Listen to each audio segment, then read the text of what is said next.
ଏରେ ହେଇରେ ଚାଉଳ ବସିଆ ତମ ଗାଣ୍ଡି ଫାଟୁଛି ନା ରେ। ନମସ୍କାର, ଆଜି ଆମେ କଥା ହେବା ସନାତନୀ ମୁଭି ବିଷୟରେ।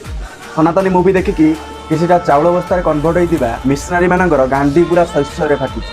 କାହିଁକି କହିଲେ? ସନାତନୀ ମୁଭିରେ ସତ ଦେଖା ହେଇଛି, ସେଇଥିଲାଗି ତମ ଗାଣ୍ଡି ଫାଟୁଛି ଶୈଶରେ। ଆଉ ଗୋଟେ କଥା ତମେ କଣ କହିଲ?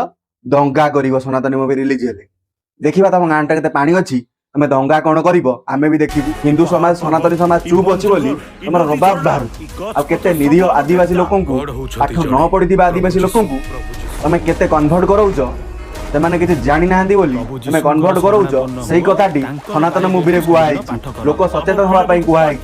ଖ୍ରୀଷ୍ଟିଆନ ଯଦି ଗୋଟେ ଧର୍ମ, ତାହେଲେ ସେଇ ଧର୍ମରୁ ତ ଜନ୍ମ ହୁଏନ୍ତେ, ତମେ କନଭର୍ଟ କାହିଁ କରଉଛ?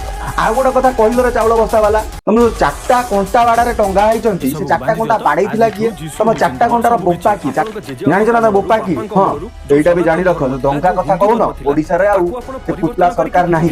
ବର୍ତ୍ତମାନ ଓଡିଶାରେ ମୋହନ ମାଝୀ ସରକାର, ବିଜେପି ସରକାର, ହିନ୍ଦୁତ୍ୱବାଦୀର ସରକାର। ଯେତେବେଳେ ଆମ ମୁଖ୍ୟମନ୍ତ୍ରୀ ମୋହନ ମାଝୀ ଯେତେବେଳେ ୟୁପି ମଡେଲ ଧରିବେ ନା, ସେତେବେଳେ ପୁରା ଡ୍ୟାସକୁ ମାରି ଛାଡିବେ ତମର।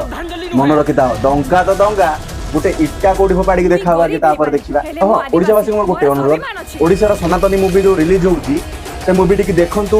ଆଉ ମିଶନାରୀ ମାନେ କୋଉ ଭଳିଆ ଆମ ନିରୀହ ଆଦିବାସୀ ମାନଙ୍କୁ ପଇସାର ଲୋଭ, ଚାଉଳ ବସ୍ତାର ଲୋଭ ରହିଥିବ, ଯଦି ତାଙ୍କ ପୁତଳା ଆଗରେ ପ୍ରାର୍ଥନା କଲେ ଜର ଭଲ ହେଇଯାଉଛି କହିକି କନଭର୍ଟ କରଉଛନ୍ତି, ତାର ସତ୍ୟ ସତ୍ୟ ଏଇ ଫିଲ୍ମରେ ହିଁ ଅଛି। 3% ହେଇକି ଉତ୍ତର ନା ଆଉ ଦଙ୍ଗା କରିବ ବୋଲି କହୁଛ, ଥରେ କରିକି ଦେଖ, ତାପରେ ପଛ ପଟୁଆ ବାଉଁଶ କିଳା ପୁରେଇକି ନେଇକି ଛାଡି ଦେଇ ଆସିବି।